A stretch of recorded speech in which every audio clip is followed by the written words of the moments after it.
Welcome to the Learning Reinvented Podcast, brought to you by myself, James Poletyllo. And Katie Godden from The Learning Effect. There are lots of learning podcasts out there, but we wanted to do something slightly different. This week, we'll be talking about the latest tools and technologies and which have been embraced and which haven't been so much embraced. So James, you've recently come across a new tool. Do you want to tell us more about it? Yeah, I think if you've been online, been on LinkedIn or looking at anything over the last couple of weeks, you probably can't have failed to notice something called ChatGPT, which is brought to you by OpenAI.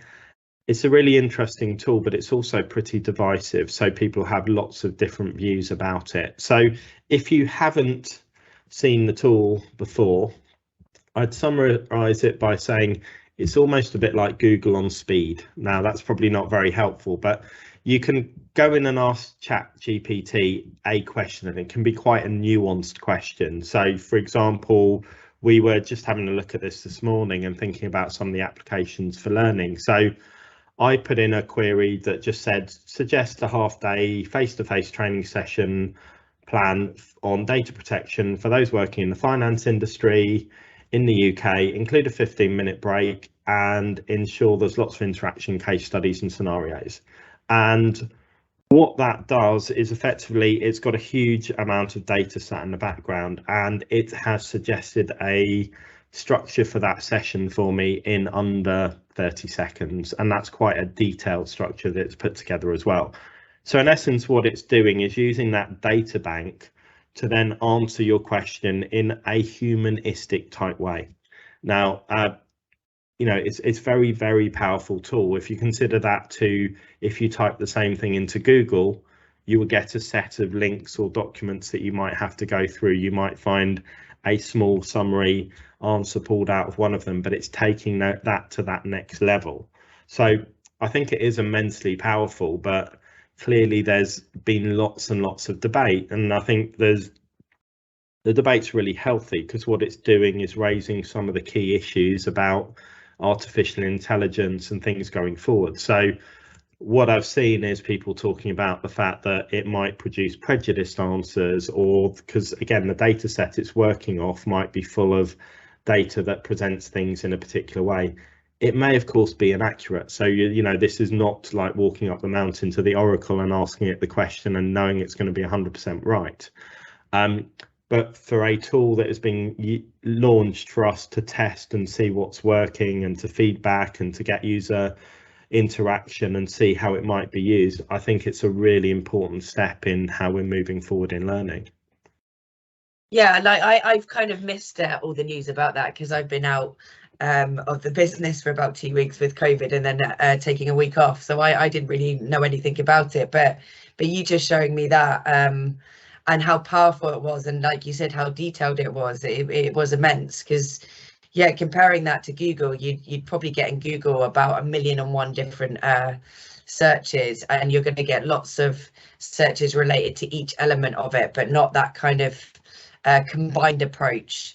And have that kind of one solid answer. And I think even if you don't have to use it like as the answer is, you can tweak that as well, but it's helping you for a template. Because I think like especially I know I'm guilty of this. So I know that I've got to do a piece of work, but it's where do you start? And I think if you've got something like that enables you to have like that starting point, you've at least got that skeleton and you can kind of build on that. And I've not seen anything like that, and how quick it was. It really was immense. And I think, building on that point, it's a tool in your armory. This is not the answer, but this is a tool to help make your life easier, better. You put it, you ask it questions. And I think this is going to change our skill sets as well, because one of the skill sets is going to become asking good questions of something like an AI tool to be able to get the information and answers you want. I've also, whilst playing around with it, been able to do a bit of refining over questions. So you can ask it a question or give it a scenario you want help with. It will come back with an answer, and you can say, actually, can you take that bit out and change this, etc. And so it is like having a conversation with almost your own little personal assistant that's going to do some of those things for you. So I think as a tool to move things on, as you've highlighted, it's really effective. I know people are saying, well, it'll just create one way of doing things and it will remove the human touch. But in the example you've used, if you take it as a starting point, you can add more around that. So, this is not an opportunity for people who know nothing about something to suddenly start, producing training courses or information on stuff they know nothing about and try and monetize it. Although I'm sure some people will try that. We'll have a load more learning courses put out by people who just go, right, I'll quickly do this on ChatGPT, create some e-learning, bang it out, try and get some money through it. But I think this is an opportunity for, if you are, in a training role, if you're a subject matter expert or all of those things, like you said, sometimes you don't know where to start. This at the moment can be a really useful tool. But I also think the power of it, until you get in and experiment, I think we're probably not really aware of all the possibilities of where it could take us over time as well. So I know some people will almost, like they see an insect crawling across the floor and want to stamp on it and get rid of it, will see this as a threat to them. But I think it's seeing it as an opportunity to enhance what you do, to streamline what you do, to allow you to do the more interesting parts of your role. We've got so much technology out there as well, and like some of it's useful and some of it's not useful, and we've kind of seen that over the last few years, especially during COVID, where we've had kind of different apps, technologies, tools, whatever you want to call it, kind of appear to kind of fit, I guess, our lifestyles during kind of lockdowns and stuff like that, and try and make things more easy. But they didn't necessarily add that value, you know what I mean? Like, I know you and I kind of used out some of that technology and tools, and like some of it was helpful, and then some of them just weren't. Like, we were trying to kind of follow that trend as well, and see if we could reach an audience because other people were going to it. But I think you and I were quite skeptical of some of them to begin with, and knew that it probably wouldn't take off for us as a business anyway. But yeah, I think something like this, it is more powerful, and you can actually see a genuine use for it. And I don't see it being kind of a fad, because it's not just following a trend and kind of a lifestyle that might potentially change. Like, for example, when we were in lockdown, we knew we were going to be locked down, but we knew hopefully that it was going to change and we'd go back to normal. So those things that were designed specifically for that, obviously then, unless they evolved and kind of adapted with how our lives were changing as well, they kind of got stuck behind, and they were only for that kind of time period of like kind of lockdown or whatever. But something like this, I think, is really amazing, and I think people should embrace it, as opposed to kind of stamping on it, because technology is everywhere, and that's not going to change, you know what I mean? I prefer something like that than a crappy little chatbot that doesn't do anything, that's programmed with specific questions and doesn't understand the questions, and becomes more infuriating as you're using it. At least that's really useful in my opinion anyway. Yeah, and I think, you're touching upon some of that technology that sort of almost came and went. We had the Clubhouse phenomenon of, this exclusive app you could sign up for, and, as you said, we tried out. Or be invited to. Yeah, be invited to, and then all pyramid scheme, you can invite some other people to it, and all you felt special, and then you got in and went, is this it? And it didn't really work as a function. But you've also touched upon like those early chatbots, and interestingly, we have to go through those early chatbots to get to something like ChatGPT. So everything's that evolution, and I think embracing technology early and not trying to hold it up to too high a standard, but thinking about the possibility and thinking about the enablement is where we should be in learning, because the whole part of our function is to help the organization prepare for the future. If you look at a lot of the skill sets that are being advocated as skills for the future, being aware of digital and technology, and we should be a function that is leading from the front on that, and we should be looking at all the stuff that is coming along and thinking, right, this is a great example of how we can have AI working in our business. Now, at the moment, it's working off a slightly older data set, so it's not necessarily got the latest information in there. It also doesn't have your local company information, but can you imagine in a few years' time if this had all of your company information on it? Now, again, we're still going to have, and it'll be interesting to see how this works through, because at the moment you can, thumbs up or thumbs down to an answer it gives you to try and give it user feedback. If you give it a thumbs down, it asks you for feedback as to what you think the answer should have been. And if you give it a thumbs up, it asks you to add more information to make the answer better. So it's trying to get user engagement to help make that answer better. So it knows it's in development. Just roll the same scenario into your business. Now, say this was scraping across your SharePoint and all of your other data sources, your LMS, anything else that holds data in your business. It's how this is going to know and learn what is current information, what is up to date, etc. So it's not going to replace anything, because again, with all of these things, rubbish data in, rubbish data out. So but it will be interesting to see what's happening in the background for it to be able to know what is good and bad information that will then allow in future years, and it was not going to be this year, I very much doubt it's going to be 2023, that this is then available to a bespoke company, although I'm sure they'll be running trials in companies to be able to start to see how can this be localized, how can this work in a particular context. I like the fact that it does produce you geographic central stuff. I've asked it lots of things around, if I'm in this region, country, profession, give me the answer, and it does contextualize it. So there's a lot of good stuff in there. I mean, it has I'm sure a long way to go, and it's not by no means perfect. You can sit there and look at ChatGPT and see that it's quite formulaic in its response, and it's meant to have natural language processing in there to talk like a person. But again, I think we probably all talk in patterns. We know if it's you talking or me talking because we each have our own signature. So ChatGPT will have a slightly formulaic signature as all of us, but it'd be interesting to see how it evolves from that point of view as well. So I think it's a key evolution and step that I would love learning people to be embracing, and I'd love to hear from people. What's the most creative way you've used this so far? What have you found that really helped? What's your vision for this for the future? Because again, I think this opens up possibilities of things that we would never have been able to achieve before, and think about how can we do that.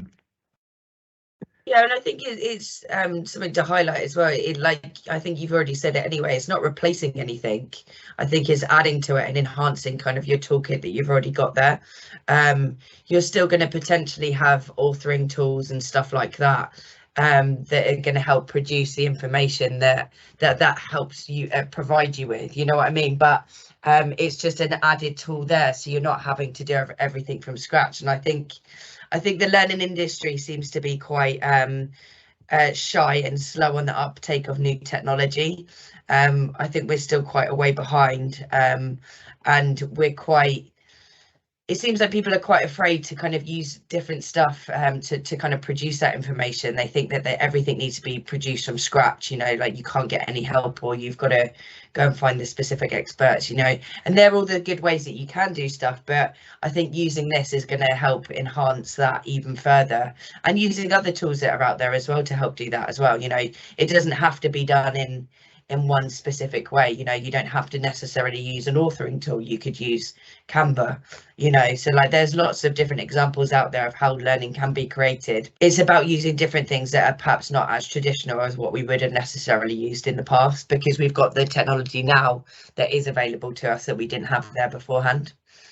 Yeah, and I think there's some really interesting points in there. You're talking about LMSs, Canva's come along. So we've had lots of tools that have effectively broken down those incumbent, very cumbersome, expensive, quite centralized tools where not everyone has access. Now, as we move to content being in the power of everyone, this will let tools like Canva, like video editing software, whichever one you use, podcast, editing software, or any of those things, have made content more democratized and lots of people can easily produce content. I think where you're then looking at something like this, effectively you might ask the question, and this is where people will feel threatened, of what's the point of you as a learning team if I can just ask ChatGPT the question? But to me, it's about, how do we create that culture? How do we upskill people to be able to ask those questions, to be able to understand and decipher what's true and not? You know, again, it's almost back to some of those skills you learn at school, of being able to, you know, in history, sift through what is real, what's not, think about how sources are trusted. This is going to add another layer of nuance on that. But I'm then, you know, again, just I start thinking, what's the possibility of what comes next? And you've just mentioned, like, you know, an authoring tool that's put a training course together. I can imagine, you know, there will be authoring tools now, or you can publish a training course and effectively go to something like ChatGPT, please keep this course up to date and suggest to me whenever there's any changes, or you know, keep the examples in there and the case studies up to date and relevant, keep the legislation up to date and relevant, and they could therefore almost service you when those changes are happening, you know, make suggestions for you. That is not a long way away, and think about how that would make learning far more, you know, again, we don't need to keep rewriting courses without thinking about it. We don't need to go in and think, oh, it's 4 years since we last looked at that course, it's a bit tired. We'll be able to use the tools in our armory to change how we think about things and to change where we put our emphasis. And again, I don't even know if that will become a process, but if you start to think about all the things that you can't do at the moment, and when I try to get people or our clients to think about the future and think about doing things differently, most people are stood in their own shoes looking forward, and they're trying to iterate to get better.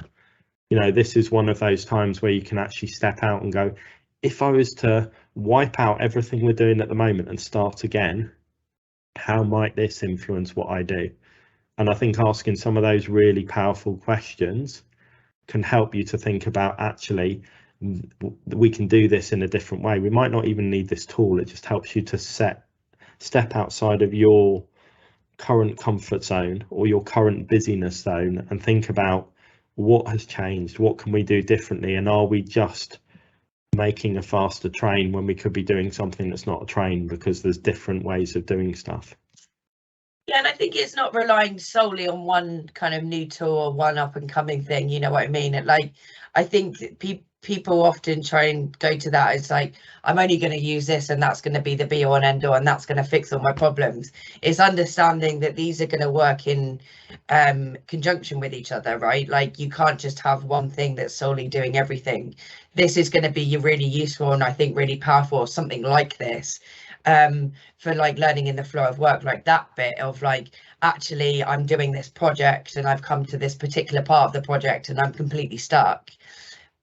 Can I ask a question? Is there something out there? And yeah, if it's connected to all your company SharePoint and stuff like that, that's going to be even more powerful, because you've got kind of your generalized information, but then you've got your specific information and it's drawing that together.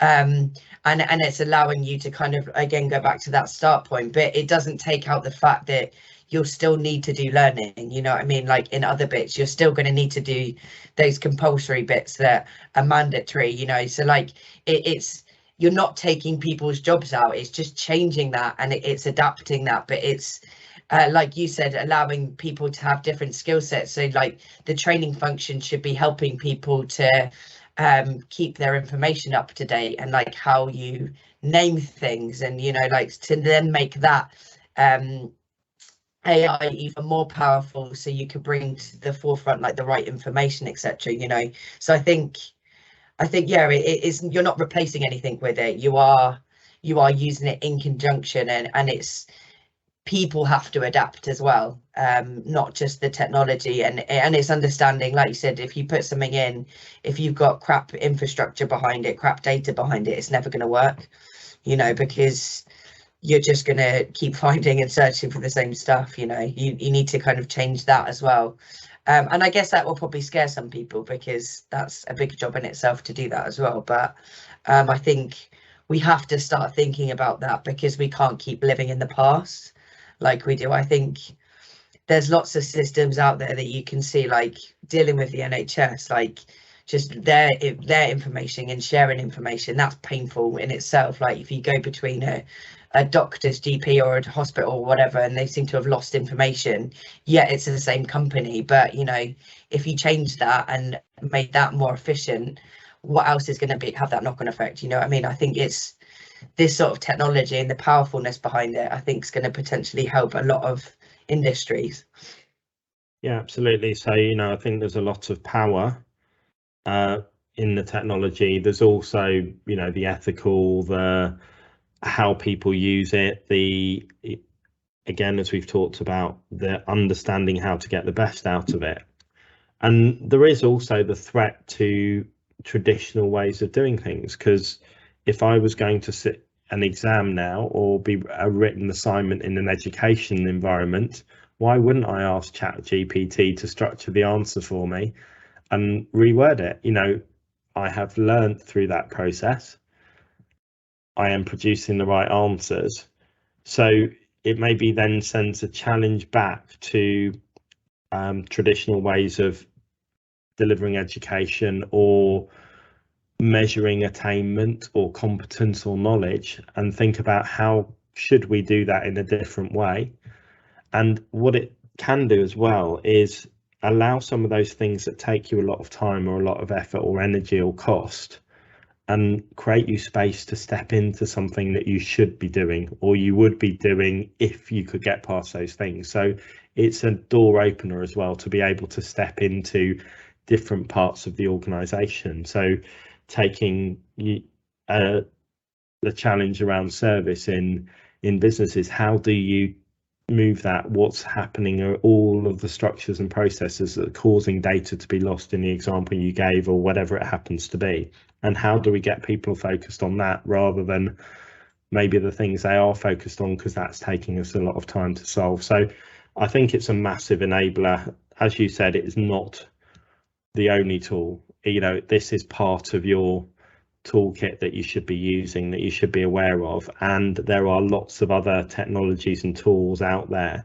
that equally we probably don't know about because we haven't seen them. So there will be niche products, niche tools, there will be sectors that are using some really great and innovative technology or processes that can be applied elsewhere. And I think it's that curiosity that we should all have about these things and look at things with the art of possibility, but with a very pragmatic, logical methodology to think about what are the risks of just putting this in as well, and not thinking about those knock-on effects or the risks or anything else. Yeah, I think it's not underestimating the power of technology. Like you talking about the education sector kind of prompted me to think about taking my maths exam years ago, and you had your calculator maths exam and your non-calculator maths exam, and the teacher always saying like you're never going to have a calculator on you at all times.